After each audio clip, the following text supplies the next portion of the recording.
സഹോദരരെ, നിങ്ങൾ നന്മയാൽ പൂരിതരും എല്ലാ അറിവും തികഞ്ഞവരും പരസ്പരം ഉപദേശിക്കാൻ കഴിവുള്ളവരുമാണെന്ന കാര്യത്തിൽ എനിക്ക് ഒരു സംശയവുമില്ല.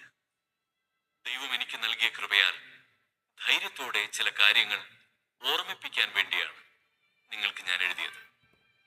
ദൈവത്തിന്റെ കൃപ എന്നെ വിജാതിയർക്ക് വേണ്ടി യേശുക്രിസ്തുവിന്റെ ശുശ്രൂഷകനാക്കിയിരിക്കുകയാണല്ലോ.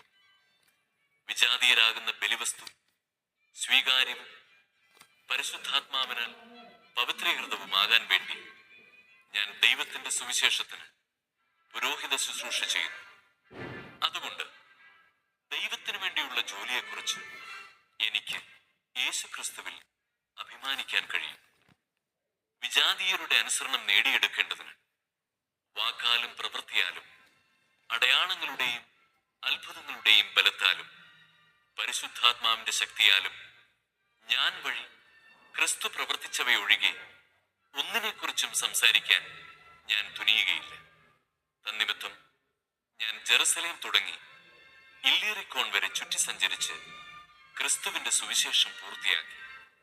അങ്ങനെ മറ്റൊരുവൻ സ്ഥാപിച്ച അടിസ്ഥാനത്തിന്മേൽ പണിയാതെ ക്രിസ്തുവിനെ അറിയാത്ത സ്ഥലങ്ങളിൽ സുവിശേഷം പ്രസംഗിക്കുന്നതിൽ ഞാൻ അത്യധികം ഉത്സാഹം കാണിച്ചു.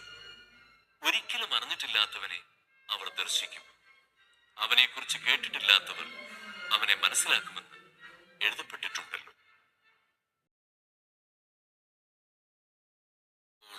അവിടുത്തെ സന്നിധിയിൽ എന്നെ മഹത്വപ്പെടുത്തണമേ. ലോകത്തിൽ നിന്ന് അവിടുന്ന് എനിക്ക് നൽകിയവർക്ക് അവിടുത്തെ നാമം ഞാൻ വെളിപ്പെടുത്തി. അവർ അങ്ങയുടേതായിരുന്നു. അങ്ങ് അവരെ എനിക്ക് നൽകി. അവർ അങ്ങയുടെ വചനം പാലിക്കുകയും ചെയ്തു. അവിടുന്ന് എനിക്ക് നൽകിയതെല്ലാം അങ്ങിൽ നിന്നാണെന്ന് അവർ ഇപ്പോൾ അറിയുന്നു. എന്തെന്നാൽ അങ്ങ് എനിക്ക് നൽകിയ വചനം ഞാൻ അവർക്ക് നൽകി. അവർ അത് സ്വീകരിക്കുകയും ഞാൻ അങ്ങയുടെ അടുക്കൽ നിന്ന് വന്നുവെന്ന് സത്യമായി അറിയുകയും അങ്ങ് എന്നെ അയച്ചുവെന്ന് വിശ്വസിക്കുകയും ചെയ്തു. ഞാൻ അവർക്ക് വേണ്ടിയാണ് പ്രാർത്ഥിക്കുന്നത്, ലോകത്തിനു വേണ്ടിയല്ല. അങ്ങ് എനിക്ക് തന്നവർക്ക് വേണ്ടിയാണ് പ്രാർത്ഥിക്കുന്നത്. എന്തെന്നാൽ അവർ അവിടത്തേക്കുള്ളവരാണ്. എനിക്കുള്ളതെല്ലാം അങ്ങയുടേതാണ്, അങ്ങേക്കുള്ളതെല്ലാം എന്റേതും. ഞാൻ അവരിൽ മഹത്വപ്പെട്ടിരിക്കുന്നു.